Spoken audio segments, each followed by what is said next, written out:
Então, galera, a partir de agora, nossa super aula aí de conhecimentos pedagógicos.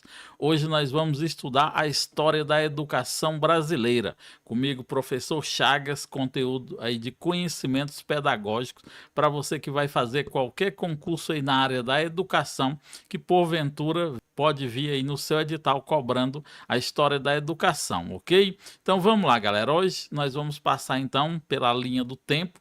Vamos passar desde o período colonial, o período imperial e também o período republicano até os dias atuais. Vamos começar, galera, entendendo quando se deu o início, né, do processo da educação aqui no país, que vai ser com a chegada dos jesuítas em 1549. Depois, um outro momento importante para a educação brasileira vai ser a expulsão dos jesuítas em 1759 pelo Marquês de Pombal. Depois nós vamos ter outro momento importante, que é a chegada da família real em 1808, fugindo das guerras napoleônicas lá na Europa. Depois vamos ter o período imperial, que vai de 1822 a 1889. Vamos passar pelo período imperial, né, que vai de 1889, com a queda da monarquia, até os dias atuais. Vamos passar a educação na Era Vargas, de 1930 a 1945. Depois vamos entender como se deu a educação no período da ditadura militar e depois na República Nova, a partir de 1885, com a redemocratização e posteriormente com a Constituição de 1988 até os dias atuais. Então vamos lá entender esse processo da história da educação brasileira. Como que se deu? Então, a história da educação brasileira, ela é, né, marcada por uma trajetória complexa e repleta de transformações. Desde o período colonial, como nós vimos lá na linha do tempo, até os dias atuais, né? Galera, uma coisa que vocês precisam entender é isso aqui, ó. A educação, ela sempre vai ser influenciada em todo o tempo por alguns fatores, que são fatores históricos, né? O que está acontecendo na época, sociais, como que essa sociedade está vivendo, as questões políticas, né, que estão acontecendo naquele momento e também econômica. Então, a educação, ela está baseada aqui, ó, nesses 4 pilares: no contexto histórico, no contexto social, no contexto político e no econômico. Isso em cada tempo que nós formos falar agora estava acontecendo um contexto histórico, a sociedade vivia de uma determinada forma, os interesses políticos eram o interesse daquela época e o interesse econômico também. A educação brasileira, ela sempre teve intrinsecamente ligada aos projetos de sociedade e às necessidades de cada época. Então, vamos levar em conta esses 4 aspectos, né? E lembrando que sempre está ligado a um projeto de sociedade, seja a sociedade colonial, a sociedade imperial e a sociedade republicana. Então, cada uma, elas têm as suas particularidades, que a educação vai responder, então, o que está acontecendo nessa época, ok? Entendido isso aqui, vamos, então, falar dos jesuítas. Então, no período colonial, né, a educação, como nós vimos, ela vai começar com a chegada dos jesuítas. Os jesuítas chegaram quanto? Então, a educação formal. Professor, por que educação formal? Então, porque já existia uma educação informal. Ou seja, os índios, né, já habitavam essas terras há quase 40 mil anos atrás, já existiam pessoas aqui, nesse território, né? Então, já existia uma educação informal. O que é educação informal? É como as pessoas sobreviviam: a caça, a pesca, a coleta de alimentos, né, que os pais ensinavam de pais para filho, iam passando de tempos em tempos como eles produziam, né, os alimentos, a caça, a pesca, tudo era transmitido, né, de uma forma de educação, só que uma educação informal. Os jesuítas vão dar o tom da educação formal, que a educação formal vai ser baseada em livros, métodos, né? A educação formal no Brasil ela teve início com a chegada dos jesuítas em 1549 e eles foram responsáveis, pela catequização dos indígenas e pela educação dos filhos da elite colonial.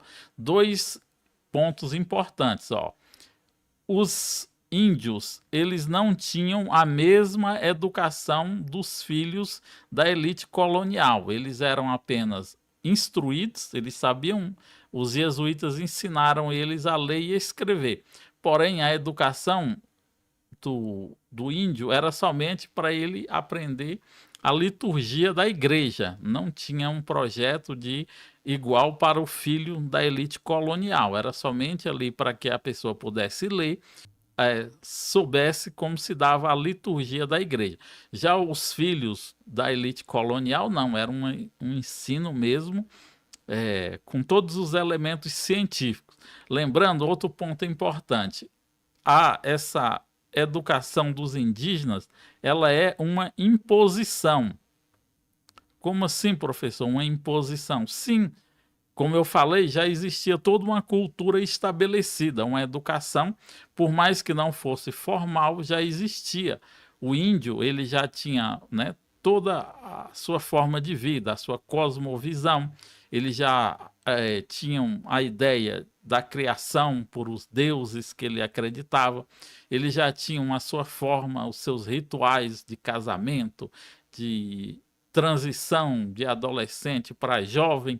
Então existia toda uma tradição. E aí os europeus, o que eles vão fazer?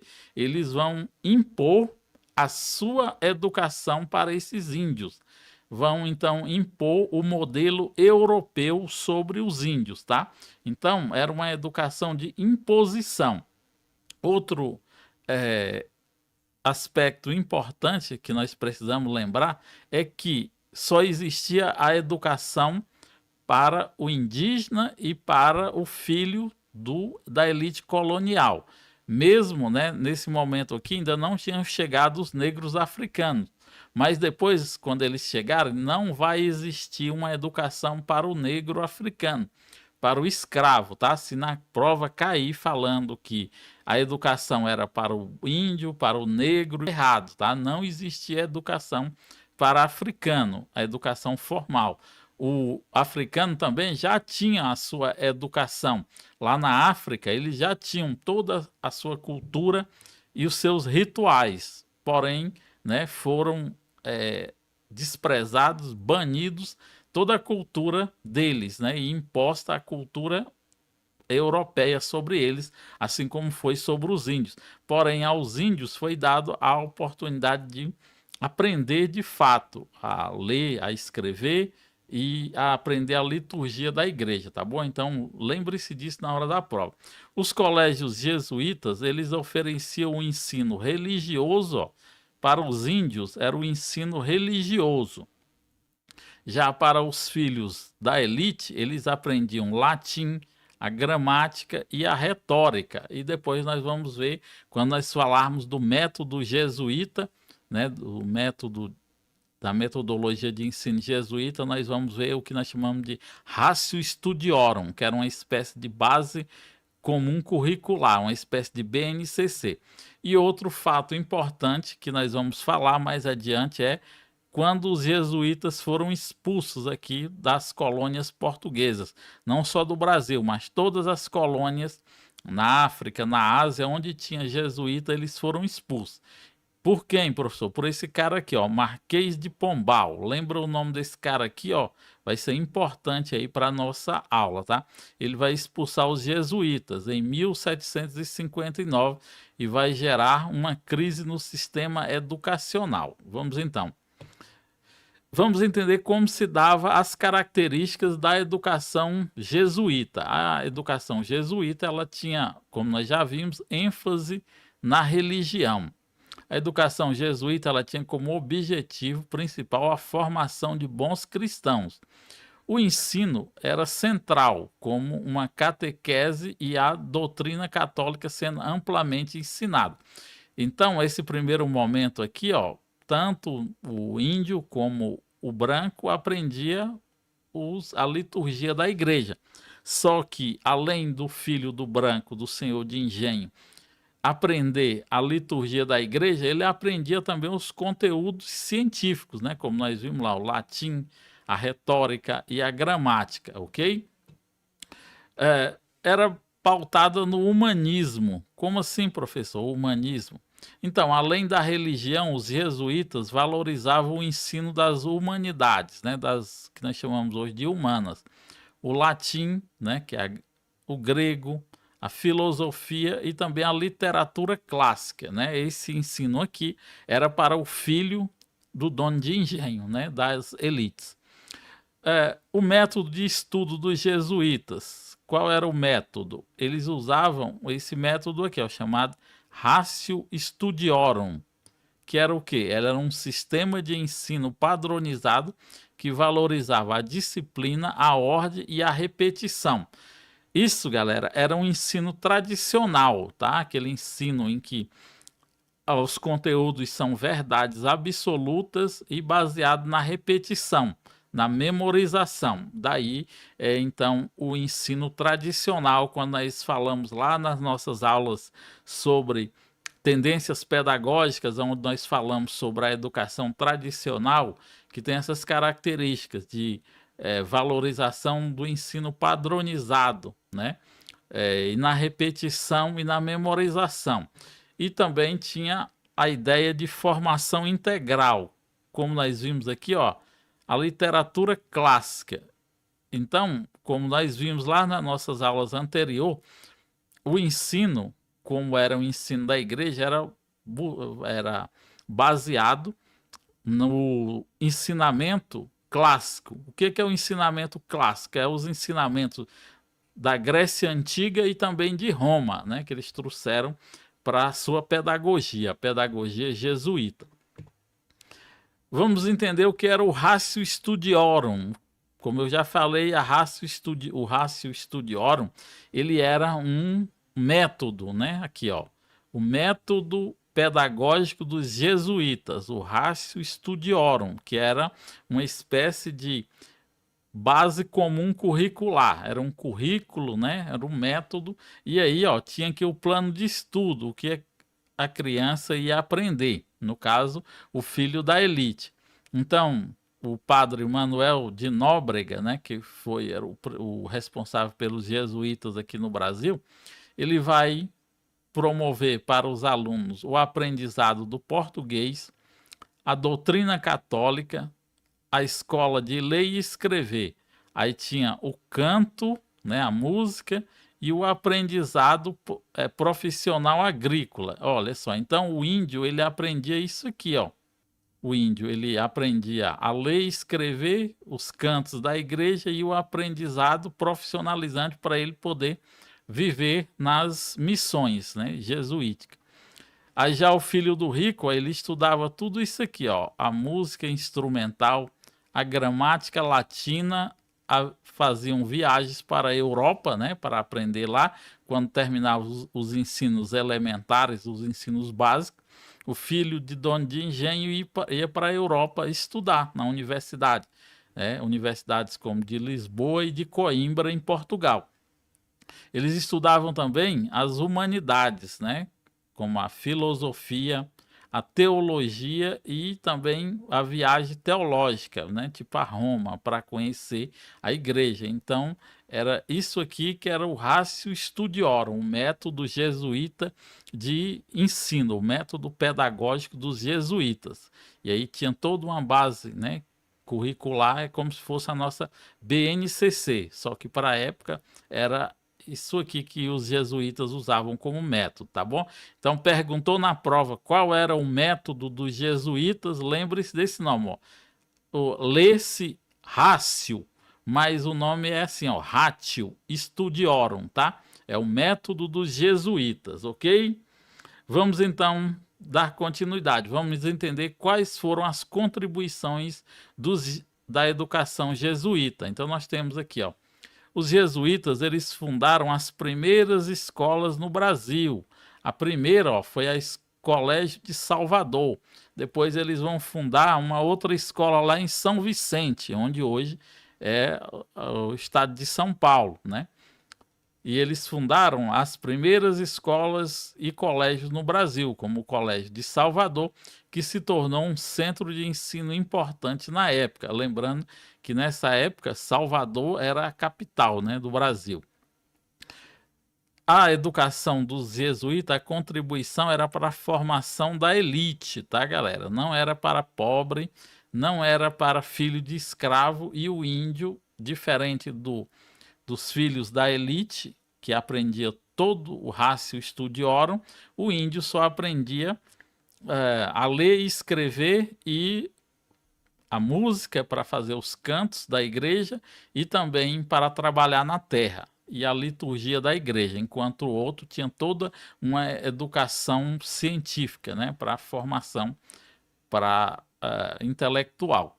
Então, a educação jesuíta, ela contribuiu, né, para a formação das elites coloniais, preparando os filhos de fazendeiros e comerciantes para assumirem cargos de liderança na sociedade. Como eu falei, se falar que o método, a educação jesuíta incluía os negros, está errado, tá? Ó, vai ser então a difusão da cultura europeia, galera. Ó, a imposição, isso aqui vai ser imposta aos índios, tá? Os jesuítas, eles ajudaram, né, a difundir a cultura europeia no Brasil, ensinando a língua portuguesa, a história e os costumes do continente. Então, essas são as principais contribuições dos jesuítas na educação. Eles fundaram as primeiras escolas, eles contribuíram para a formação das elites coloniais e eles impuseram a difusão da cultura europeia. Vamos entender como que a banca examinadora pode cobrar as questões relacionadas aos jesuítas, tá, galera? Os pontos principais tem muito mais para falar, só que o que a banca geralmente cobra foi o que eu falei aqui, é você entender do método, entender que a educação não era para todos, que a educação era só para um grupo privilegiado, tá bom? Então vamos entender. A nossa questão número 1 vai trazer aqui, ó. Os primeiros educadores chegaram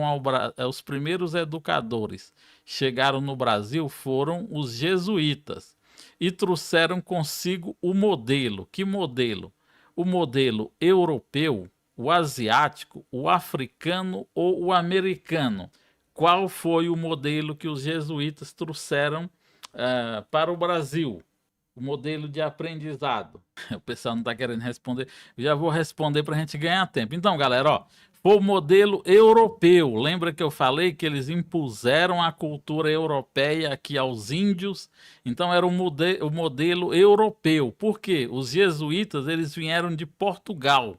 E Portugal era onde? Na Europa, né? Na nossa aula lá da história de Goiás. Isso, Pedro, o modelo europeu.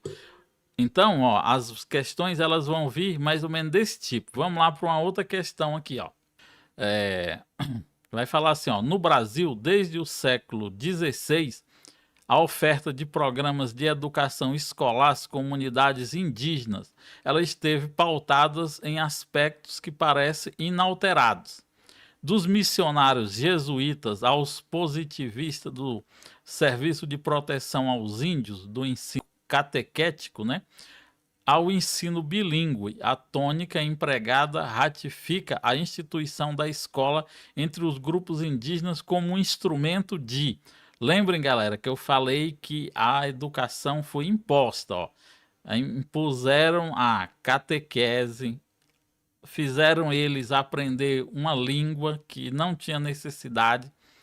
Então, ó, a tônica empregada da instituição da escola entre os grupos indígenas era um instrumento de quê? De desenvolvimento de aptidões dos povos indígenas, de instrumento de imposição de valores alheios, de disseminação de cultura indígena, de aprimoramento humano ou de reconhecimento das diversidades étnicas, que é a nossa resposta aí da nossa questão número 2. Tratando dos jesuítas, baseado em tudo que nós já tratamos aqui na aula. Olha só, galera, foi, como eu falei, foi um modelo de imposição. Então, ó, instrumento, a palavra aqui, ó, letra B, a nossa resposta correta. Foi um instrumento de imposição dos valores alheios. Que valores alheios são esses, professor? Valores europeus, né, que foram impostas aos índios, né? Aos índios, tá bom? Não, a função não era aprimoramento humano, a resposta era um instrumento de imposição, tá, galera? Lembrem lá que eu falei, é um instrumento de imposição. Eles impuseram a sua cultura aos índios, né? Fizeram que eles aprendessem a doutrina da igreja, aprendessem o cântico da igreja. O que eles ensinaram, os índios já desenvolviam uma agricultura de subsistência. Então, essa agricultura que eles impuseram, que eles ensinaram aos índios, era uma agricultura europeia. Os índios não precisavam disso, eles já tinham comida, tinham tudo. E quando eles plantavam, era só para eles comer. Agora, essa nova agricultura que foi imposta pelos jesuítas já era uma espécie de agricultura visando, né, acúmulo, excesso de produção, para que o alimento seja produzido em grande escala. Então, o índio, ele não precisava disso. Então, ó, todas as vezes que falar é um instrumento de imposição. Impuseram a sua vontade, a sua religião, tá bom? E outra observação, foi a imposição dos valores da cultura. Não existia ensino para os negros, para os africanos. Era diferenciado o ensino para o índio do ensino do branco. Nós vimos lá no Ratio Studiorum a grade para o índio e a grade para o filho do fazendeiro. Então, é uma falácia de que a educação jesuíta era para todos. A educação jesuíta só favorecia uma elite, até mesmo aquelas pessoas que eram pobres, mas que não eram escravos, mas eram pobres, os seus filhos não tinham lugar para estudar. Então, não era um aprimoramento humano, tá? Então, vamos lá. Agora vamos falar sobre o Marquês de Pombal, a expulsão dos jesuítas do território aqui brasileiro e também das outras colônias portuguesas que foram expulsas na África, na Ásia e outros lugares onde os portugueses tinham colônia. Então, ó, por que se deu a expulsão dos jesuítas? Eles foram expulsos em 1759 por ordem desse cara aqui, ó. Quem é esse cara? O Marquês de Pombal.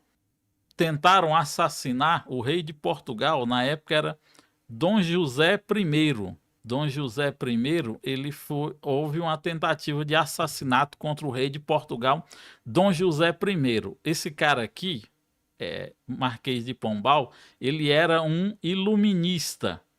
Ele era simpatizante das ideias iluministas. Logo, os iluministas são contra a igreja, né? A igreja, porque eles acreditavam que a igreja concentrou todos os seus ensinamentos e ele privou o restante da humanidade do conhecimento, que eles vão chamar a Idade Média, que é a idade em que a igreja tinha o total poder. Eles vão chamar esse tempo de Idade das Trevas, né? Porque a igreja controlava tudo que era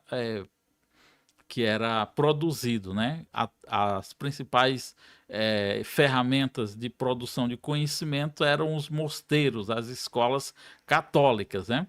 Então, muita coisa, e também tinha a ideia do teocentrismo, né? Que era Deus ao centro de tudo, como nós vimos na aula de ontem, quando nós falamos do renascimento, que é quando o homem deixa de lado essa ideia do teocentrismo e passa a focar em si próprio, né, e vai haver a evolução da ciência. Então, o Marquês de Pombal, ele não gosta dos jesuítas, porque os jesuítas é quem controlavam a educação no Brasil e nas colônias portuguesas. Quem controla a educação, controla as mentes e controla o povo, tem o poder. Então, os jesuítas era quem mandava. Eles tinham muitas riquezas, muito poder aqui, Então, vai acontecer esse atentado contra o rei Dom José I e vão acusar, então, os jesuítas dessa conspiração. Então, Dom José I, através de Marquês de Pombal, que era o primeiro-ministro, vai expulsar os jesuítas aqui. E expulsando os jesuítas, né, vai falar que representou um marco crucial na história da colônia. Essas medidas, tomadas no contexto das reformas pombalinas, elas tiveram profundas consequências para o ensino educacional da época. Então, galera, mesmo que fosse uma educação para poucos, mas existia uma educação baseada em um currículo todo estabelecida.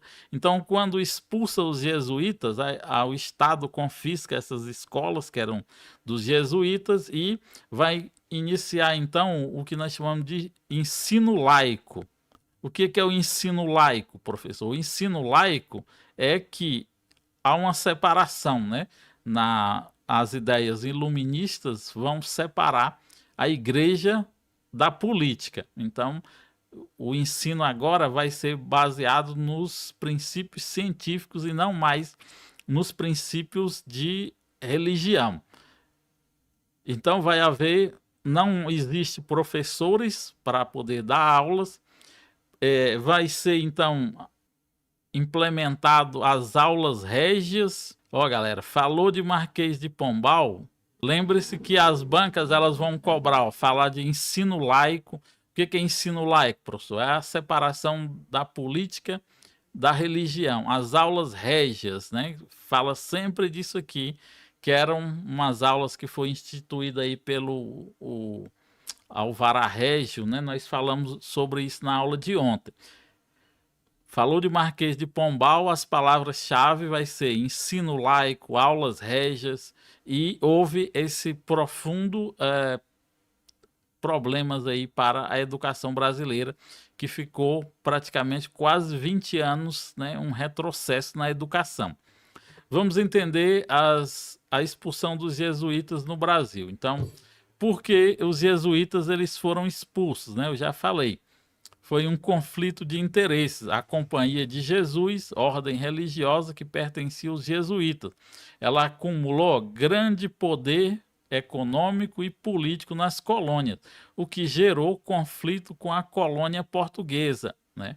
E tinha também a ideia de que os jesuítas eram contra a escravização indígena e contrariavam os interesses dos latifundiários, dos donos de fazenda aqui no Brasil, os donos de escravo, né?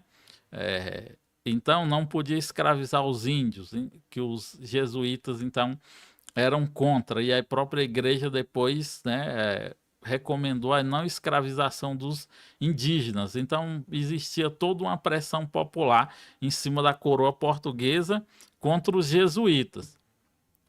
A centralização do poder, né? O Marquês de Pombal buscava centralizar o poder e reduzir a influência da Igreja Católica na colônia. E vai vir então as reformas pombalinas, né? A expulsão dos jesuítas fazia parte de um conjunto de reformas que visava modernizar a administração colonial e aumentar a arrecadação dos impostos. Lembrando que outras ordens religiosas não foram expulsas, mas então o Estado agora passou a cobrar impostos, né, de parte da produção da igreja, passou a ter mais fiscalização sobre as atitudes da igreja, mas ficaram aqui no Brasil outras ordens religiosas, tá? Que depois esses pessoas que aprenderam com os jesuítas é que vão ser os professores que vão dar aula. Então, como eles já tinham aprendido com os jesuítas, né, então eles não tinham a própria formação que um jesuíta tinha para ensinar. Então vai haver esse grande prejuízo. Ainda falando da expulsão dos jesuítas, as consequências, né, da expulsão dos jesuítas foi o quê? Uma crise no ensino. A expulsão dos jesuítas gerou uma crise no sistema educacional, pois eles eram responsáveis por grande parte das escolas e colégios existentes na colônia. Olha só, grande parte, quando fala grande parte é porque existiam outras partes que outras ordens religiosas ensinavam, né? Mas a principal era os jesuítas, porque eles tinham toda uma metodologia para ensinar. Lembrando que os jesuítas também era um movimento de contra-reforma, né? Nessa época, na Europa, estava havendo a reforma protestante, que começou em 1518, né? Então vejam que os jesuítas chegam aqui em 1549, né? E a reforma protestante na Europa ela vai acontecer entre 1517 e 1518. Então, vai ser criada a Ordem dos Jesuítas, a Companhia de Jesus, para fazer um movimento de contra-reforma, né? Para poder se contrapor ao protestantismo que estava dominando toda a Europa, com a descoberta dessas terras aqui, para impedir que os protestantes viessem para cá, eles vão então mandar os jesuítas, e aí vão catequizar os índios, os povos, né, ensinando a fé católica e também os ensinamentos, e já fazendo a cabeça desse pessoal para não aceitarem os protestantes se porventura viessem ao Brasil. A decadência das missões, né, as missões jesuíticas, né, que existiam, as missões jesuíticas, né, elas que desempenharam um importante papel na catequização dos indígenas e na organização da sociedade colonial, elas entraram em decadência. Lembrando que essas missões, quando nós assistimos nossa aula lá de História de Goiás, eu falei sobre isso aqui, que as missões elas foram atacadas, né, pelos bandeirantes. Foram escravizados quase 400 mil indígenas que ficavam nas missões no sul do país e também na parte que pertencia à Espanha. O sul também pertencia à Espanha, né? Estava além do Tratado de Tordesilhas. Vai haver também uma centralização do ensino, né? Com a saída dos jesuítas, a coroa portuguesa passou a controlar diretamente o ensino, criando as chamadas aulas régias, tá, galera? Aulas régias remete a quem? Marquês de Pombal, reformas pombalinas, tá? Caiu questão falando de aulas régias, vocês lembrem que era o período pombalino. No entanto, esse novo sistema ele não conseguiu substituir a qualidade e a abrangência do ensino jesuítico. Daí essa crise no ensino, tá bom, galera? Vamos entender agora como que as questões a respeito da expulsão dos jesuítas e sobre o Marquês de Pombal, como que elas são cobradas na prova. Temos aqui a nossa questão número 3, fala assim, ó. Quando o Marquês de Pombal ele expulsou os jesuítas do Brasil, modificou o ensino e a educação na colônia através de... Aí nós temos letra A, né, opção A. Através do Estatuto Educacional da Colônia, através do Estatuto Régio de Ensino Básico, do Regimento de 1785, do Ministério da Educação ou da reforma educacional. Nós acabamos de falar sobre isso. E aí, galera, qual a nossa resposta correta? Digam aí, qual vocês acham que foi? Foi a letra A, a letra B, a letra C, a letra D ou a letra E? Nós acabamos de ver no slide anterior, galera. Vamos lá. Então, galera, olha só. Vai falar, né? Nós vimos das reformas pombalinas, tá? Então, o contexto é das reformas pombalinas. E a nossa resposta correta, esse processo faz parte da reforma educacional pombalina, tá? Dentro do contexto das reformas pombalinas. Quando nós falamos dessas reformas pombalinas, elas não são só reformas no âmbito educacional, elas passaram por todas as instâncias da administração portuguesa, tá? Incluindo a administração política sobre os impostos, foram criados os aldeamentos, né? Os índios que estavam que estavam presos, né? Como escravos. A partir de então eles não vão mais vai haver uma fiscalização contra a escravização indígena, né? Então o indígena agora ele vai ter, a partir do Marquês de Pombal, mais direitos que antes ele não tinha. Então a nossa resposta é no contexto da reforma educacional, das reformas pombalinas. Vamos para a nossa questão número 4, falando agora, ó. O Marquês de Pombal foi o secretário de Estado de Portugal entre 1750 e 1777, durante o reinado de quem? Dom José I. Ele acumulou inúmeros inimigos por conta de decisões polêmicas. Entre as alternativas abaixo, qual delas não se passou durante a gestão de Pombal? Olha só, galera. Qual desses eventos aqui não se passou durante a gestão de Pombal? Foi o processo e a execução dos Távora, a reconstrução de Lisboa, foi a expulsão dos jesuítas, a proibição da escravização indígena ou o processo de condenação dos envolvidos na Inconfidência Mineira. Essa aqui é mais difícil, tá, galera? Mas vamos lá. Eu já vou responder para a gente ganhar tempo. Olha só, não foi a que não fez parte da administração, não aconteceu durante a administração do Marquês de Pombal, foi a Inconfidência Mineira. Porque ó, o mandato do Marquês de Pombal, isso aí, Daniela acertou essa. O Marquês de Pombal aconteceu ó, o mandato dele de 1750 a 1777. A Inconfidência Mineira ela vai acontecer em 1789, na mesma época da Revolução Francesa. Então, Marquês de Pombal ele não era mais o primeiro-ministro, o secretário, né? Primeiro-ministro de Portugal, ok? Para nossa questão número 5, ainda falando do Marquês de Pombal. Fala assim, ó, as reformas pombalinas, ó galera, lembrem-se disso, ó, vai aparecer sempre falando sobre essas reformas pombalinas, tá? As reformas pombalinas, no período colonial, elas foram um conjunto de medidas decretadas pelo governo português, que entre essas mudanças acarretaram, letra A fundação das companhias de comércio, como a Companhia das Índias Ocidentais, para incrementar a exploração colonial e também as trocas comerciais. Letra B, a proibição da instalação de manufaturas a fim de revitalizar o pacto colonial e reforçar o poder português sobre a colônia em plena atividade mineradora.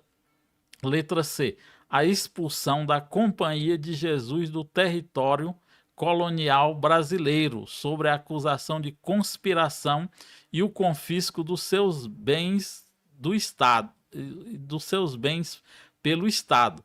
A centralização do poder sobre a colônia pela coroa portuguesa, mediante a extinção de órgãos administrativos e cargos importantes como o vice-rei. E letra E, a flexibilização da cobrança de impostos em troca de maior apoio político da elite colonial, a fim de evitar o contrabando e a sonegação fiscal. Isso mesmo, né, galera? Nossa resposta correta é a letra C, ó. No contexto das reformas pombalinas, vai acontecer, ó, olha só, uma coisa importante aqui que a banca colocou para tentar confundir vocês, ó. O nome da ordem dos jesuítas é Companhia de Jesus, tá, galera? Falou em Companhia de Jesus, ou pode vir simplesmente assim, ó, CIA. CIA é a abreviatura, né? A abreviação de companhia. Pode vir CIA de Jesus, tá? Que é o companhia. Então, às vezes pode vir direto a expulsão dos jesuítas, ou para poder confundir a Companhia de Jesus. Aí você, nunca ouvi falar dessa companhia. A Companhia de Jesus são a ordem a qual os jesuítas pertenciam, tá, galera? Jesuítas vem dessa palavra aqui, ó, de Companhia de Jesus. No Brasil tínhamos várias ordens, né? As ordens dos beneditinos, dos dominicanos, e essa aqui era o que pertencia à Companhia de Jesus, tá? Então a nossa resposta é a letra C. Agora vamos falar, galera, da educação no período imperial, tá? Então, a educação, ela vai, então, desde 1749 e até a chegada da família real aqui no Brasil em 1808. Então, Dom João VI e a rainha Dona Maria I, ela tinha problemas mentais e ela vai, então, o Napoleão vai dominar toda a Europa e ameaçava atacar Portugal. Então, temendo serem capturados por Napoleão, eles vão sair de lá de Portugal e vai trazer toda a corte, né, aqui para o Brasil. Então, o Brasil, o Império Português vai ser comandado a partir daqui do Brasil. Com a chegada de Dom João VI, ele vai implementar várias coisas aqui no Brasil. Entre eles, vai criar várias escolas, vai criar universidades, né, aqui no Brasil e implementar, criar vários prédios públicos no Rio de Janeiro. Vai haver todo um processo. Mas o contexto aqui que nós queremos falar, então, ó, de 1808, com a chegada da família real, aí então em 1822 vai acontecer então a independência do Brasil, e agora nós vamos falar nesse contexto histórico aí de 1822 até 1889. A educação no Brasil imperial, né? Então a educação ela era marcada por uma série de características e desafios. Embora a Constituição de 1824 declarasse a instrução primária gratuita para todos, a realidade não era bem diferente, né, galera? Estava lá na Constituição que a instrução primária, que corresponde a mais ou menos o primeiro ou quarto ano, mas como eles usavam aquele método, né, porque depois, quando os jesuítas vão expulsos, a igreja continua no poder, né? Depois da queda do Marquês de Pombal, continua a igreja no poder, administrando a educação. E como eles usavam o mesmo método jesuíta, era a educação, a pessoa fazia a instrução primária, né, que era correspondente aí do primeiro ao quarto ano, mas era tão avançado que era como se fosse a pessoa tivesse terminado o ensino médio. Quando você terminava essa instrução primária, se você tivesse dinheiro, você já podia ir para a Europa e ingressar numa universidade, porque você aprendia filosofia, teologia, um monte de latim, grego, um monte de coisas. Então, o ensino era altamente de qualidade, mas como sempre, mesmo que declarou que era para todos, mas continuou somente os filhos da elite desfrutando dessa educação, tá bom? Então, é isso aí. Se falar que todos era só no papel, na prática continuou a mesma coisa. A educação no Brasil imperial, ela tem as suas características. Então, a centralização, o governo central, né, buscava organizar e padronizar o ensino, mas a autonomia provincial limitava a sua atuação. Olha só. Então tinha as províncias, né, que era a província do Pernambuco, de Goiás, tal. Mesmo que o poder central, no caso lá no Rio de Janeiro, eles tentassem padronizar, ia ser nas províncias que ia se desenvolver conforme mandavam os políticos, né? Não um pouco diferente do que acontece hoje, mas pelo menos nós temos uma base comum curricular que funciona em todo o Brasil. Aqui não. Por mais que houvesse essa centralização, era a partir das províncias que eles iam acabar limitando a atuação da educação. Continuou novamente, ó, restrito. O acesso à educação era restrito às elites, tanto por questões econômicas quanto sociais. A maioria da população, principalmente negros, indígenas e pobres, ó, não tinham acesso à escola, né? Existe até um mito que as pessoas ficam falando que na época desse aqui, o ensino era de qualidade, mas não era para essas comunidades aqui. Não era para indígena, não era para negro, não era para pobre. Então, não, o ensino era de qualidade, mas não era para todos, tá?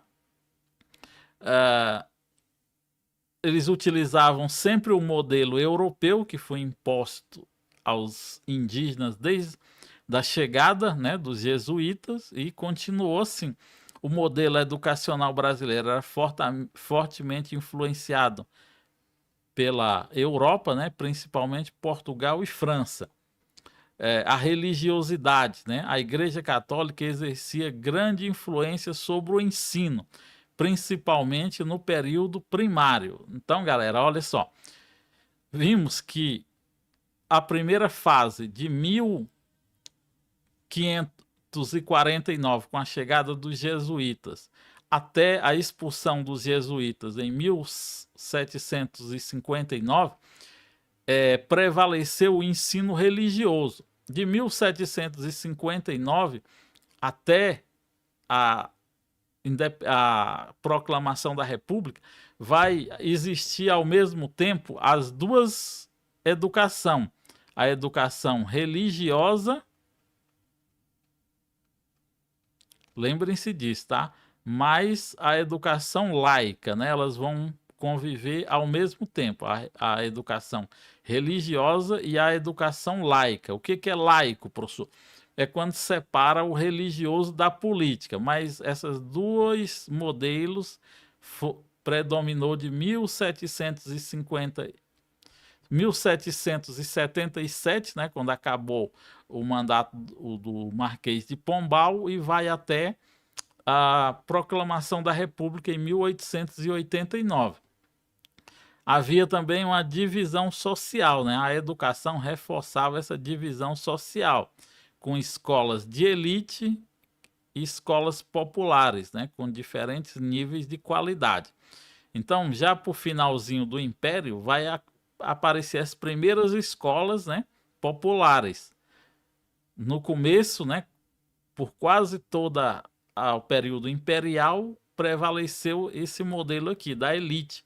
Só quem tinha o acesso. Mas aí depois, quando foi finalizando ali o período imperial, apareceu as primeiras escolas populares, com diferentes níveis de qualidade, né? Então as escolas populares eram diferentes dessas escolas de elite. Era como se fossem as escolas públicas das escolas particulares, só que ambas eram públicas, né? Só que havia uma diferenciação entre a escola das elites e a escola de instrução popular. Ainda falando da educação, né? Então nós tínhamos nessa época a educação, né? Aí no finalzinho elas já tínhamos o primário, né? Focado na alfabetização e nos rudimentos da aritmética. O ensino primário era bastante precário e com baixa frequência, né? Porque essa aqui era mais para os pobres, então pobre naquela época não tinha como mandar filho para a escola. Tinha que aproveitar todo mundo, a mão de obra de todo mundo. Tínhamos o ensino secundário, o ensino secundário era destinado à formação de elites. O ensino secundário era oferecido em liceus e colégios, né, com um currículo mais abrangente, incluindo latim, grego, filosofia e matemática. Já o outro não, era só mesmo a alfabetização e os rudimentos da aritmética, né, uma matemática básica. E também passou a vigorar, né, o ensino superior. A oferta do ensino superior, né, como eu falei, com a chegada de Dom João VI e a família real, vai ser então implementada algumas universidades aqui no Brasil, que eram limitadas, né, a poucas faculdades, principalmente a faculdade de Direito e a faculdade de Medicina, que eram localizadas nas principais cidades, precisamente, né, nas capitais das províncias. Vamos agora mais uma questão aqui agora falando da educação imperial. Fala assim, ó: certas noções, certas práticas e sentimentos que deveriam ser gerais, assim como assim para as primeiras como para certas noções, certas práticas e sentimentos que deveriam ser gerais, assim para as primeiras como para as classes superiores das sociedades, são instrumento de fundamentação para a constituição da unidade do império e ocorreram através da instrução primária. E essa instrução comum, essa identidade de hábito intelectual e moral que constituíam a identidade e a nacionalidade. Sobre o modelo educacional presente no período do Brasil Império, assinale a alternativa correta. Então, letra A vai falar assim: a descentralização da educação, arraigada no princípio de autonomia escolar, em que cada província podia traçar suas diretrizes e planos para a educação, a criação do Imperial Colégio Dom Pedro II representou a implementação de um modelo educacional que visava uma educação pública, laica e única para todos. Letra C. A vinda da família real em 1808 significou mudanças, significativas no campo da educação, pois era necessário investir em uma educação que formasse as elites intelectuais do país, né, galera?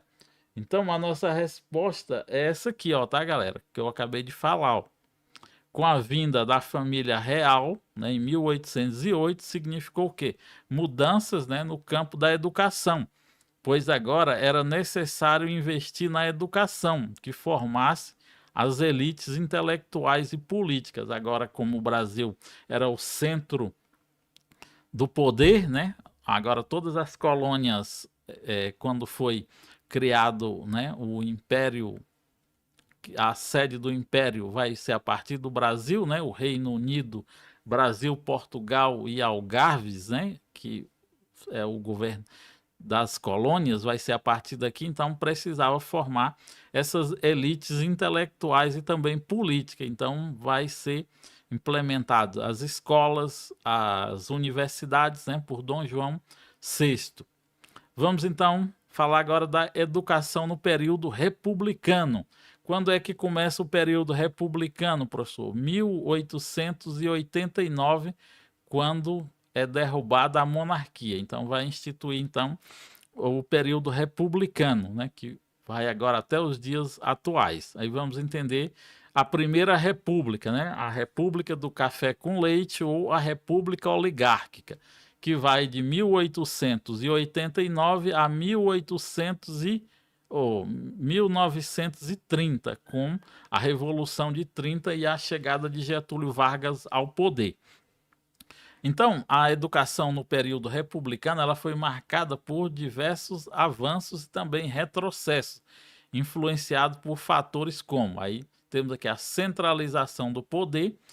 Com a República, né, vai haver uma tentativa de centralizar o poder e organizar o sistema educacional em nível nacional. Lembrem que no Império eles tentaram fazer isso, mas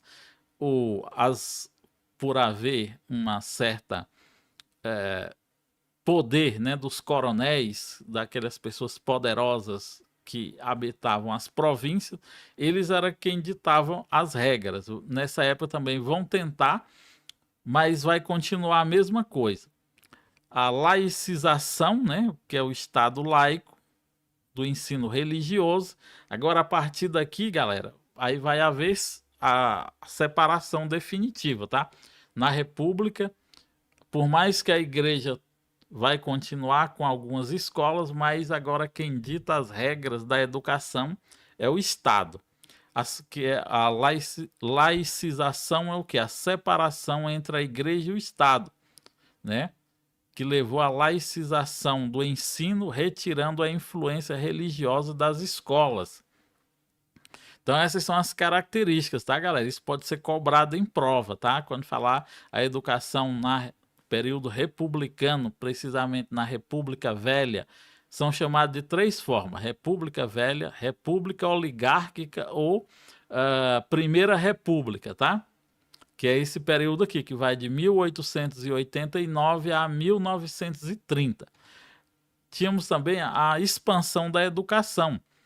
Vai haver um esforço, né, para expandir o acesso à educação, mas a desigualdade social e também regional ela persistiu. Vai haver diversas reformas educacionais nesse período, né?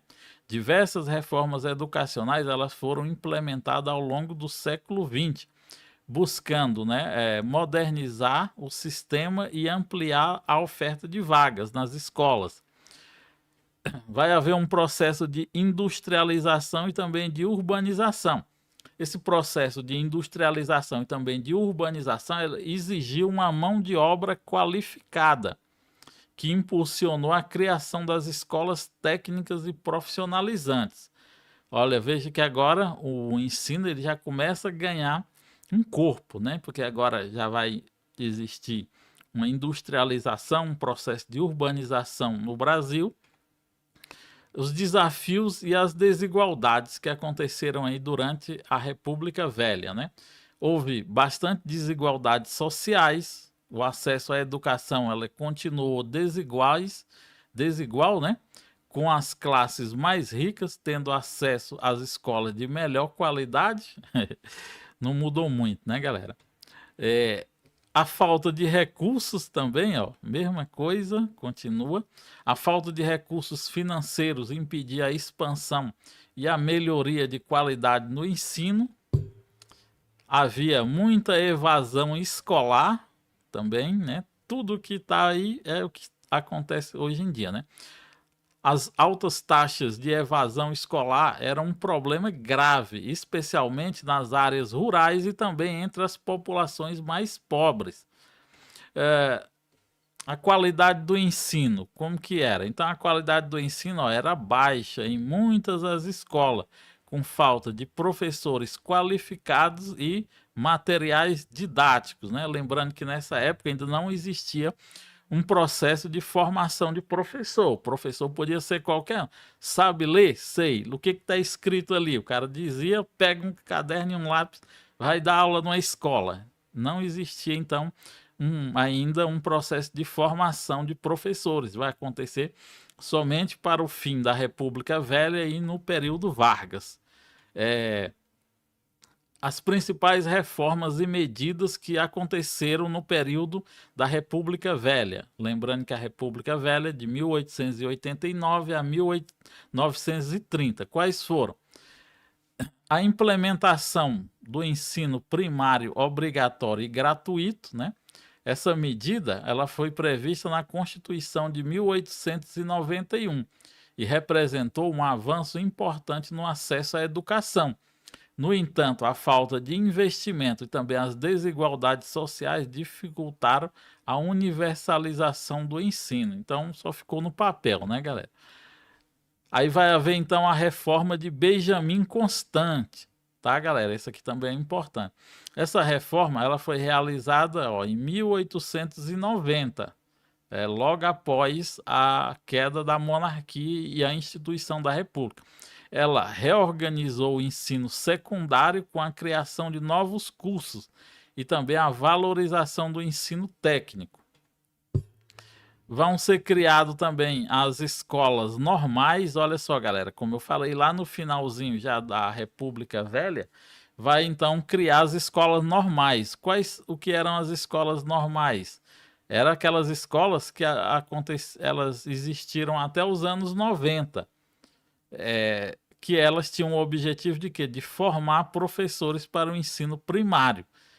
Então, nos anos 90, com a LDB e a obrigatoriedade do ensino superior para os professores, vai ser substituído, então, as escolas normais, né? Então, vai exigir... a LDB deu, se não me engano, 10 anos para ser implementado o ensino superior para a formação de professores, né, com a licenciatura em pedagogia para você poder lecionar nos anos iniciais do ensino fundamental. E para as matérias do ensino dos anos finais, especialistas, né, professores formados em matérias específicas para trabalhar nos anos finais do ensino fundamental. Vai haver também, galera, a fundação das universidades, né? Algumas universidades elas foram fundadas na Primeira República, como a Universidade do Rio de Janeiro e a Universidade de São Paulo.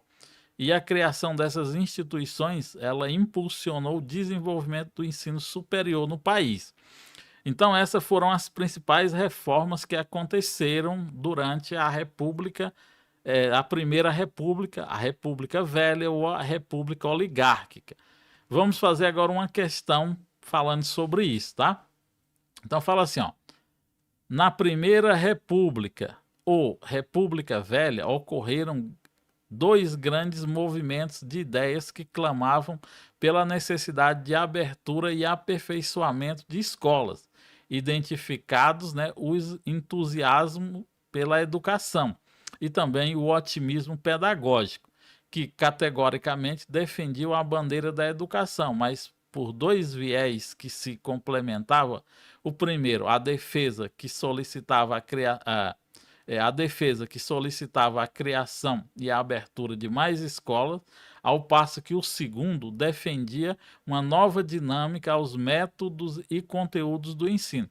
Nesse contexto, o fato que marcou uma das políticas importantes da época foi: letra A, a criação do Ministério da Educação e Saúde, refletindo a crescente importância atribuída à educação no contexto político da época.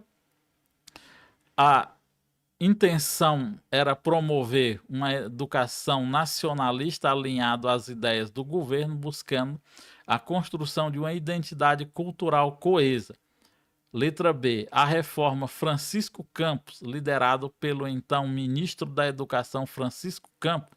Essa reforma buscava centralizar e padronizar o ensino no Brasil. O projeto visava unificar o currículo escolar e fortalecer a presença do Estado na gestão educacional, consolidando o controle do governo sobre as diretrizes pedagógicas. Letra B, ou letra C, né? O ato adicional 1834. Então, essa aqui, galera, já podemos considerar como errada, né? Porque não foi no período da República Velha, ó, que ainda era no período... Aí nós temos aqui a letra D, ó, que vai trazer, então, nossa opção correta. Nós acabamos de ver isso aqui, ó. A reforma, cadê? Benjamin Constant. Tá aqui, ó. A reforma Benjamin Constant, implementada nesse período, foi uma tentativa de modernizar a educação, introduzindo elementos laicos e científicos nos currículos escolares. No entanto, os avanços eles foram limitados e o caráter elitista persistiu. A educação muitas vezes não estava alinhada com as necessidades da educação e não contribuía significativo para a formação de mão de obra qualificada. Então, galera, quando falar da reforma que aconteceu e vier o nome de uma pessoa durante a República Velha, lembre-se desse cara aqui, ó. Só aconteceu essa. A reforma de Benjamin Constant, tá? Essa reforma de Francisco Campos, ela só vai acontecer depois, tá? Então, as questões elas podem vir dessa forma aí, tá? Falando sobre as principais reformas que aconteceram. E aí depois vocês voltem ao conteúdo, assistam novamente e a galera que é lá do nosso grupo, do nosso curso, né? Receberam esses slides aqui já com material e para responder, quando você faz parte do nosso curso, você logo à tarde recebe os slides que a gente vai trabalhar à noite e com as questões, para você ler os slides e já tentar responder as questões. E aí corrigir com a gente, né? Passando aí pela aula teórica, essa que nós estamos fazendo, e já respondendo as questões para a gente entender como que a banca examinadora trabalha esses conteúdos. Então, se você ainda não faz parte aí do nosso curso, fala com a professora Delma, eu vou deixar o contato dela aqui, ó, para você estar lembrando que o conteúdo mudou, né, galera? Todinho. Então, essas aulas aqui, só eu e a professora Delma que temos essas aulas, tá bom? Então, galera, vamos falar agora sobre a educação no período Vargas. O período Vargas é o período que compreende desde a Revolução de 1930, que elevou Getúlio Vargas ao poder. Nós já temos aula aqui no canal sobre isso aí. Nas aulas de História de Goiás eu falo sempre sobre isso aqui. Então, nesse período aí, que é chamado de Era Vargas, ou período Vargas, que vai de 1930 a 1945, nesse período a educação vai passar por grandes transformações, né? A educação brasileira.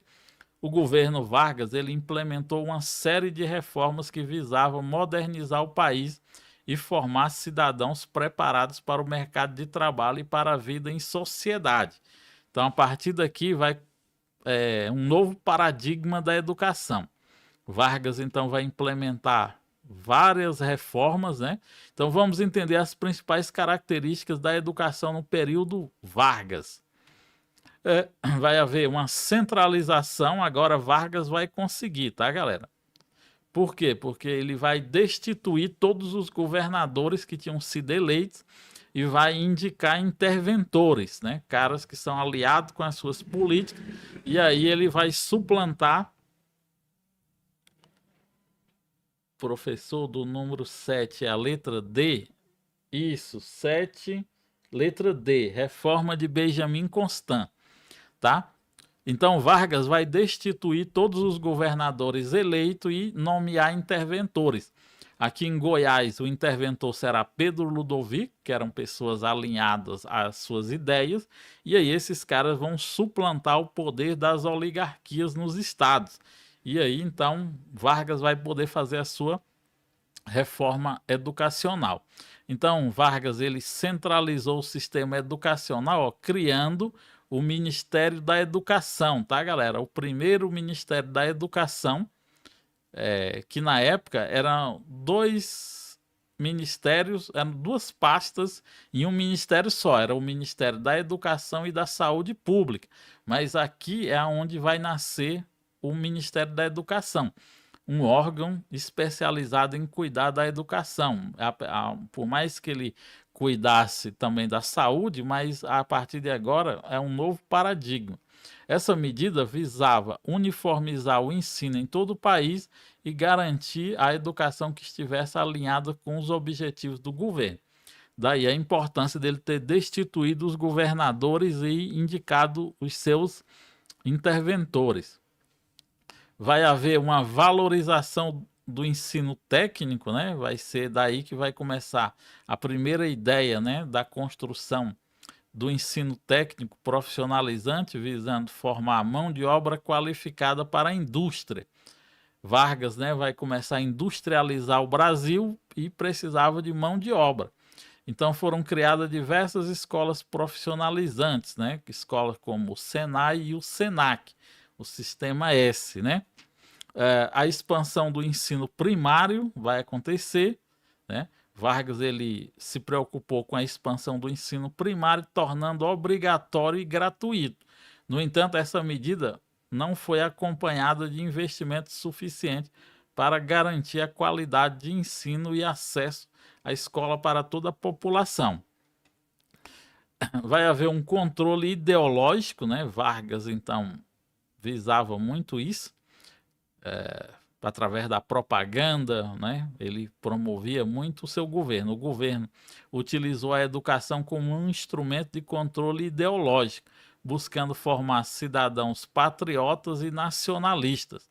Foram instituídos a educação moral e cívica, né? E a valorização dos símbolos nacionais. Até uns dias desses, né? Nos anos 90, ainda existia isso aqui, né? Que foi depois continuou na época do governo militar.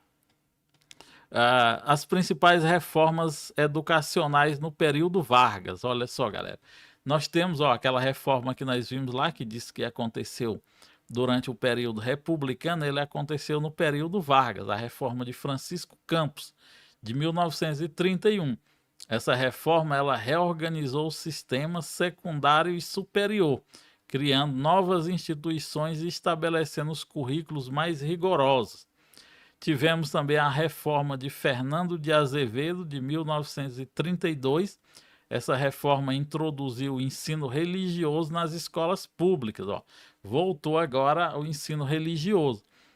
E criou o Instituto Nacional de Estudos Pedagógicos, né? O que nós entendemos hoje por INEP, né? Que é o Instituto Anísio Teixeira, né? Que a gente foi batizado com esse nome, mas o órgão que deu início, ou que nós hoje conhecemos por INEP, vai surgir a partir dessa reforma do Fernando de Azevedo.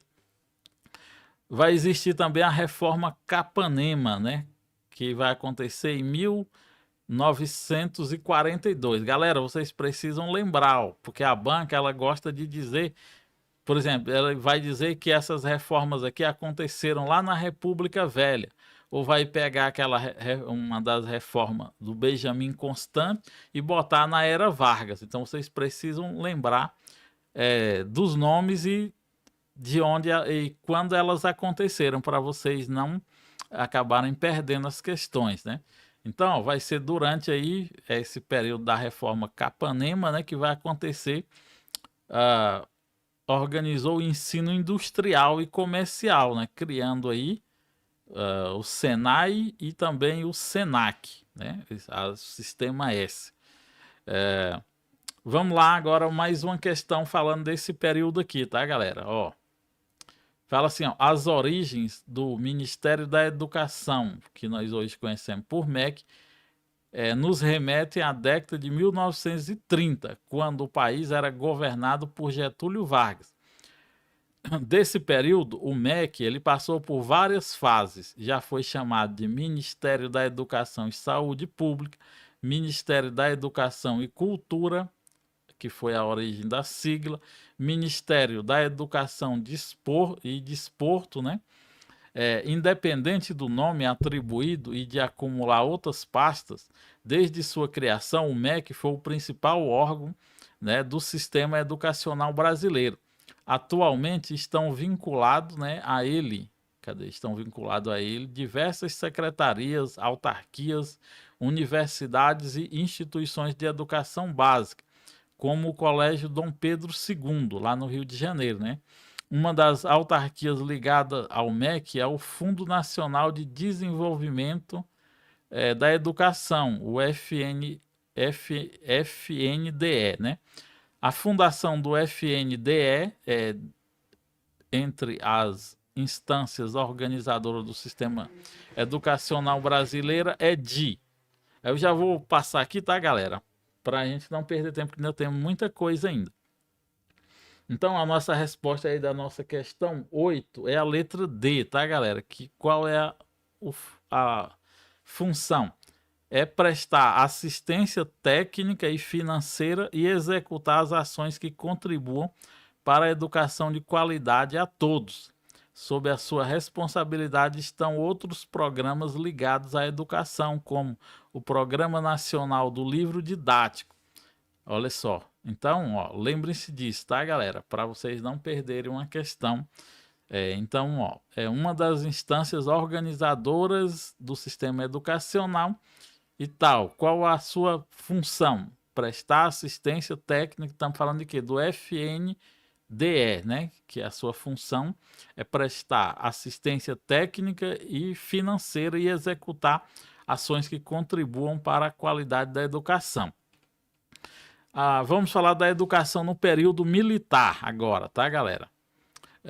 Vamos entender então. Então, o período militar, ele é aquele período que vai de 1964 a 1985, né?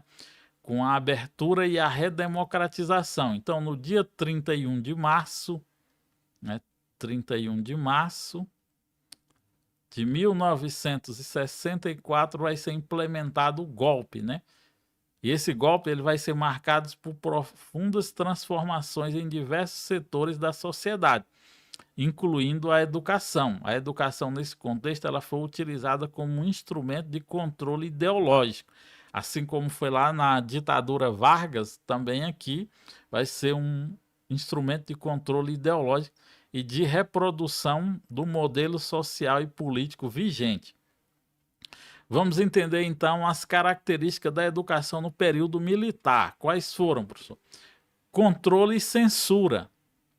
Houve uma forte censura, né, sobre os conteúdos escolares, com a retirada de livros e materiais didáticos que abordassem temas como política, direitos humanos e crítica ao regime, tá, galera? Ó, preste atenção que isso aqui pode cair na prova, as características do ensino no período militar.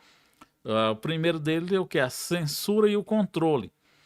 Depois nós temos a ideologia do regime, como nós vimos, né, o ensino ele foi utilizado para difundir a ideologia do regime militar, exaltando o nacionalismo e o anticomunismo e a ordem.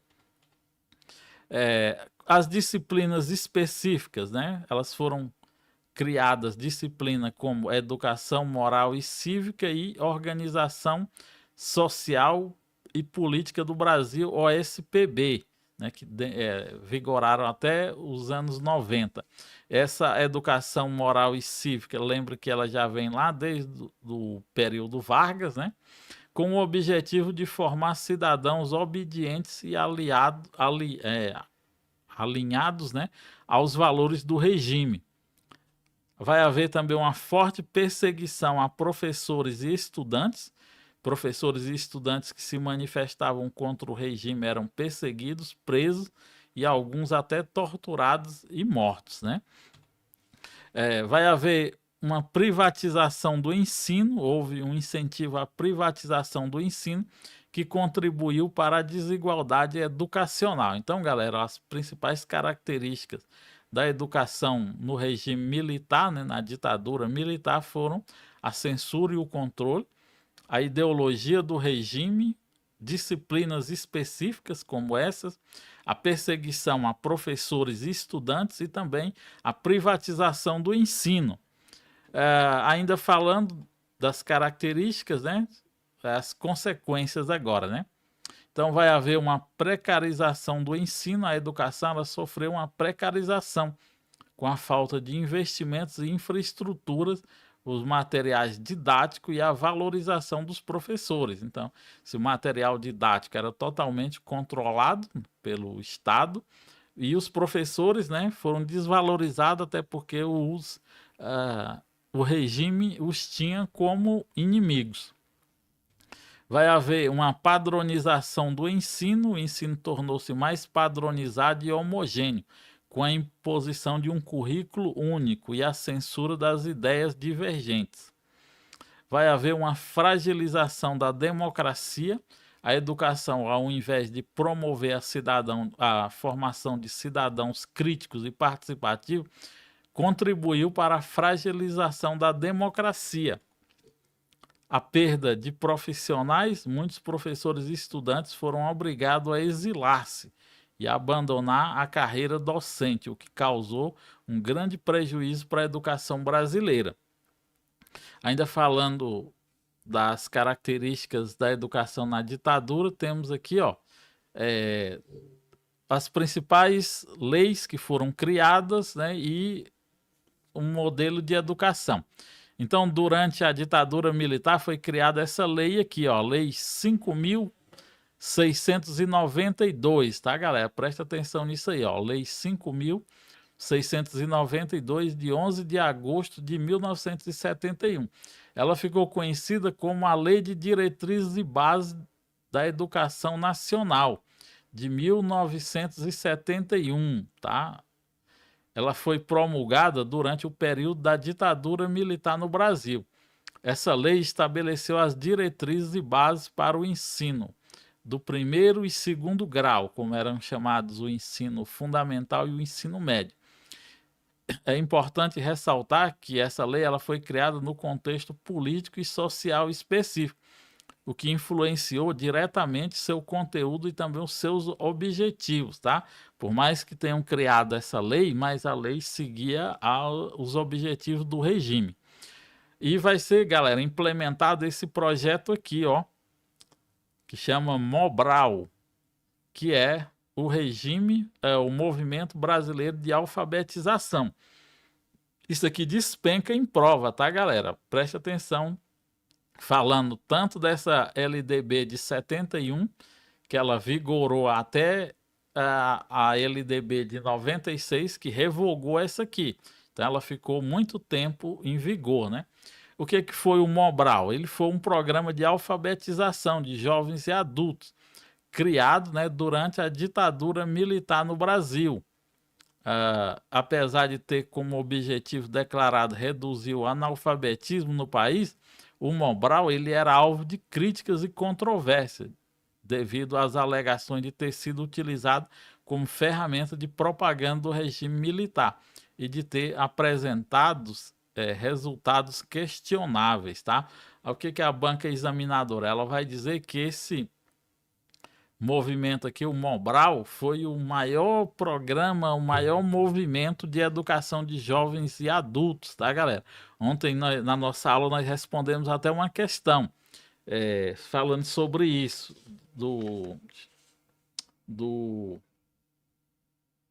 sobre esse Mobral, né? Deixa eu achar aqui o esboço, que até na nossa resposta nós consideramos ela incorreta, porque o que foi considerado o maior movimento de alfabetização é o movimento de alfabetização do Paulo Freire, né?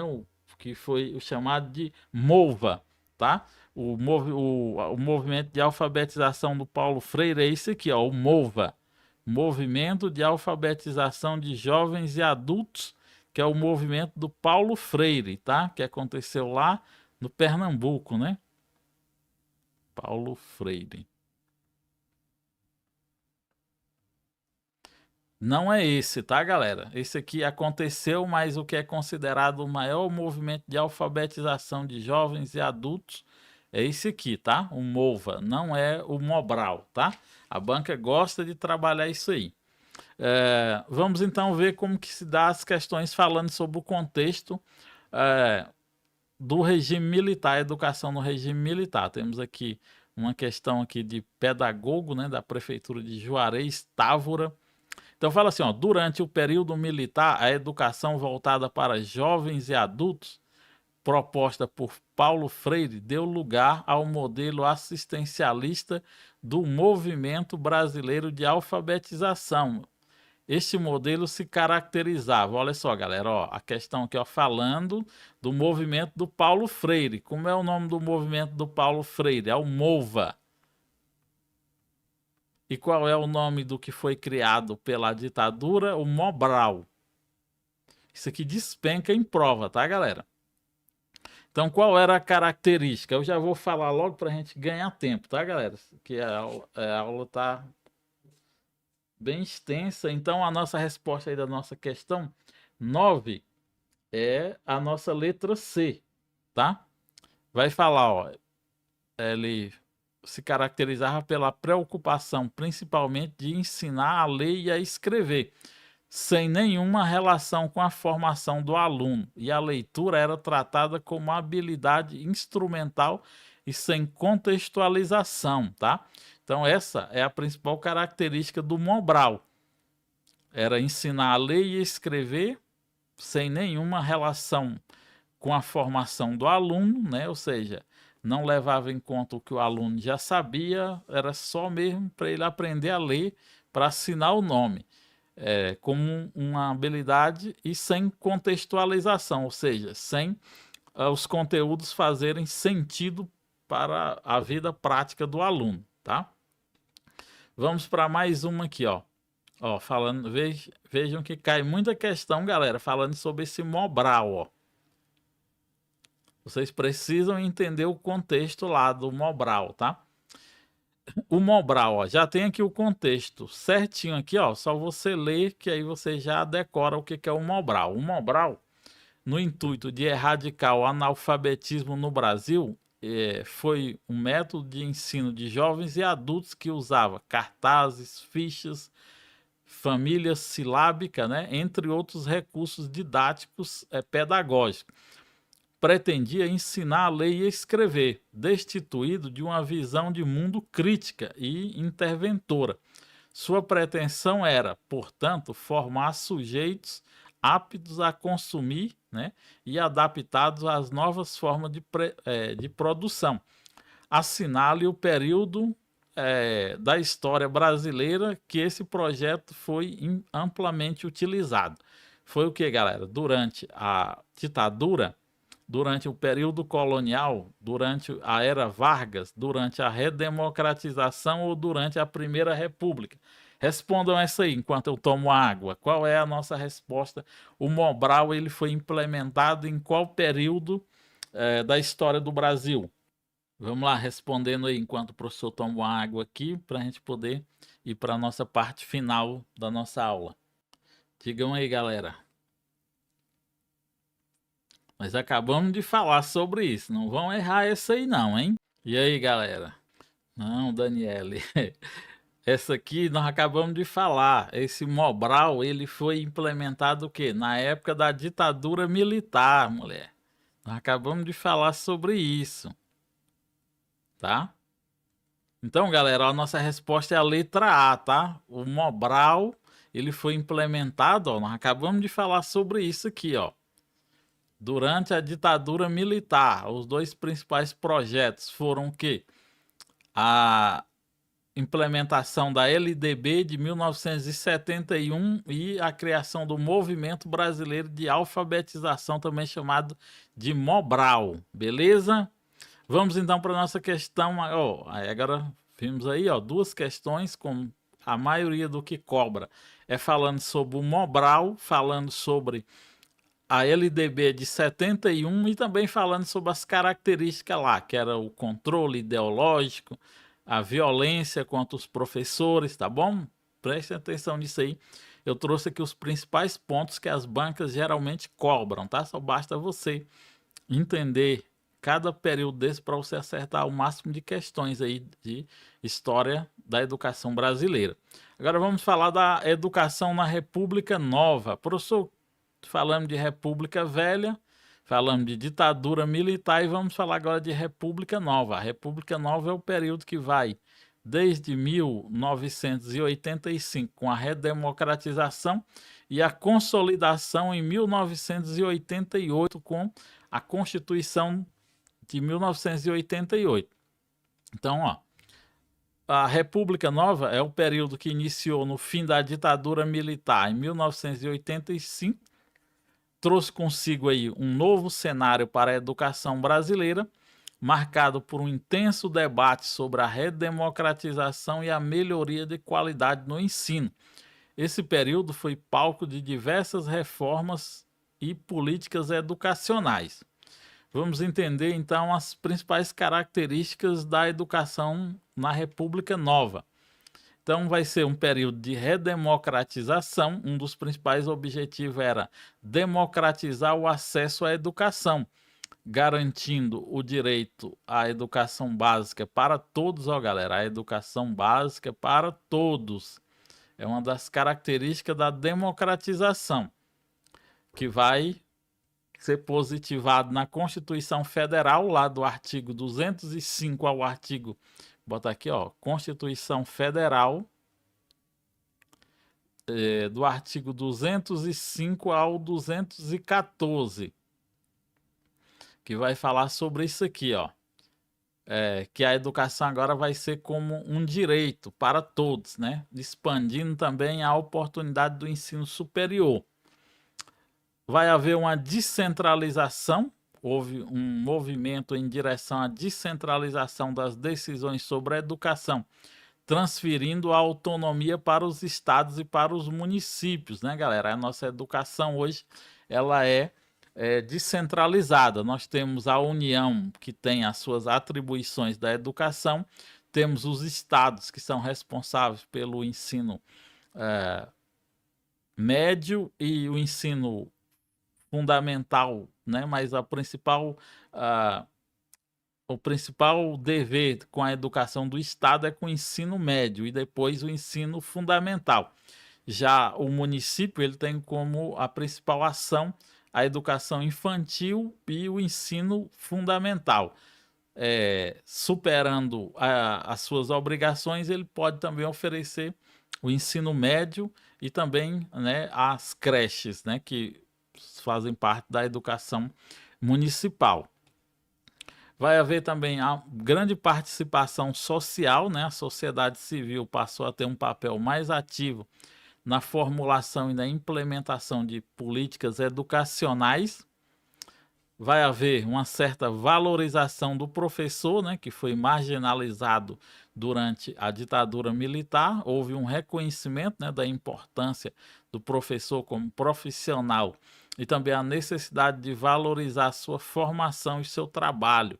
Lembrando que vai ser criado, né, a partir de 1996 com a LDB, que agora os professores, né, vai dar um prazo de 10 anos para que os professores agora dos anos iniciais do ensino fundamental se tornem pedagogos, precisando da licenciatura em pedagogia para exercer a docência dos anos iniciais e na educação infantil.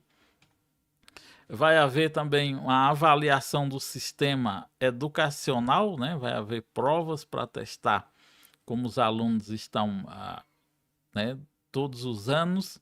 A avaliação do sistema educacional se tornou uma prática comum, com a criação de mecanismos para medir a qualidade do ensino e identificar as áreas que necessitam de melhorias, né? São através dos exames externos, né? Temos o IDEB, temos a Provinha Brasil e outras provas que são realizadas para ver como a educação está em cada região do país. As políticas de destaques durante foi a criação, né, da nova LDB, a Lei de Diretrizes e Bases da Educação Nacional, a Lei 9394 de 96, né, que ela estabeleceu as diretrizes da educação básica nacional, definindo os princípios, os fins e os objetivos da educação. E ela vai revogar aquela LDB que foi na época dos militares, de 71. Vai ser criado, então, o Fundef, né, e o Fundeb, né, os fundos criados para financiar a educação básica, né? Destinaram recursos para os municípios e também para os estados, com o objetivo de melhorar a qualidade do ensino.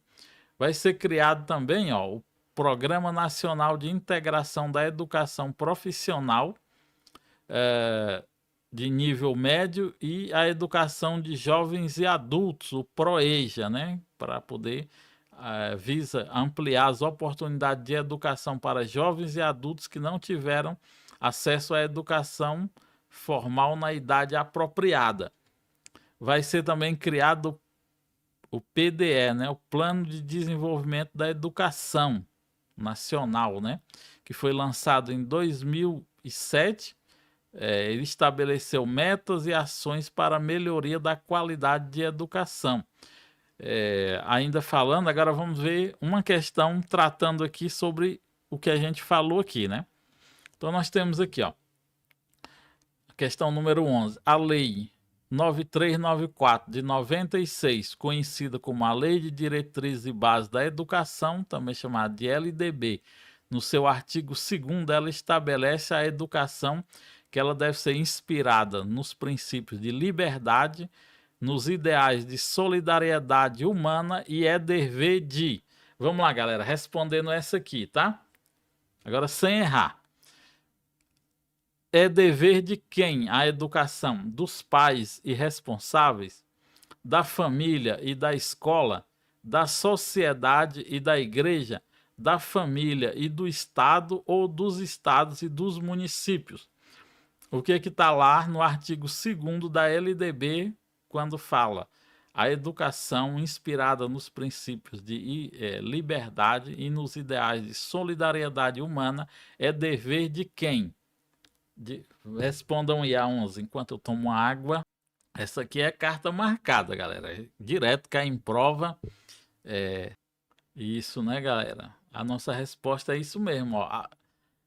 Vai tá lá no artigo 2º da LDB, né? Que a educação ela é inspirada nos princípios de liberdade nos ideais de solidariedade humana e é dever da família e do Estado, tá?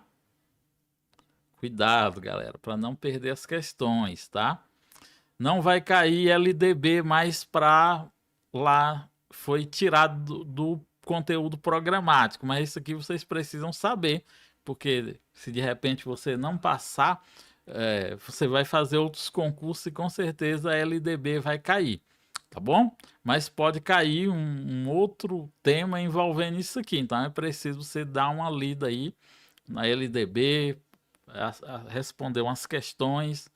Nós até fizemos, né, uma aula, estava lá no conteúdo, mas aí tá aqui ainda no canal a aula, tá? Depois assistam essa aula, tá lá no nosso curso essa aula da LDB, dos principais pontos que são cobrados na prova. Tira um tempinho e assista essa aula aí, tá bom? Porque mesmo que não vá cair diretamente, pode ser que venha uma questão falando sobre isso aí.